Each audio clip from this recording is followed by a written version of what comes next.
बाबू जी, आत्म साक्षात्कार और ब्रह्म साक्षात्कार में क्या अंतर है? देखो, ब्रह्म शिव को मानते हैं, शिव निराकार को ब्रह्म मानते हैं, लाइट निराकार को ब्रह्म मानते हैं, और जो निराकार को पूछते हैं उसको ब्रह्म ज्ञानी मानते हैं जी।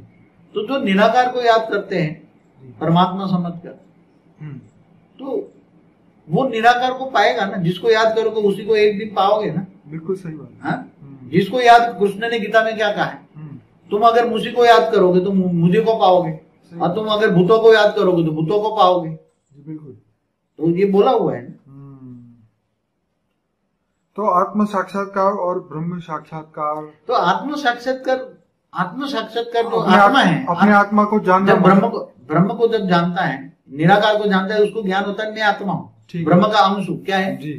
ब्रह्म का अंश, आत्मा का बच्चा हूँ, परमात्मा, आत्मा बच्चा हूँ, परमात्मा अंश हूँ जी।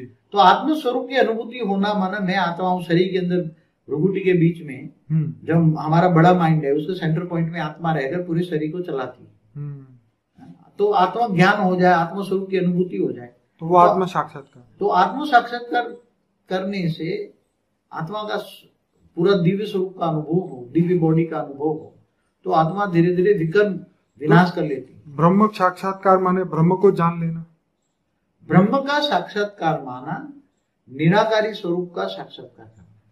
ब्रह्म माना निराकार, निराकार शिव का साक्षात्कार करना। ओके। तो निराकार शिव, जब ब्रह्म में तुम, ये योगी क्या करते हैं, ब्रह्म ज्ञानी होते हैं, वो निराकार को याद करते हैं। जैसे सूर्य की रोशनी है, ऐसे वो रोशनी है, वो परम लाइट की रोशनी है। तो परम लाइट की रोशनी को याद करते करते करते फिर उसमें ही उसकी आत्मा में इतनी पावर आ जाती है, तो वो सीधे ब्रह्म के पास चली जाती है।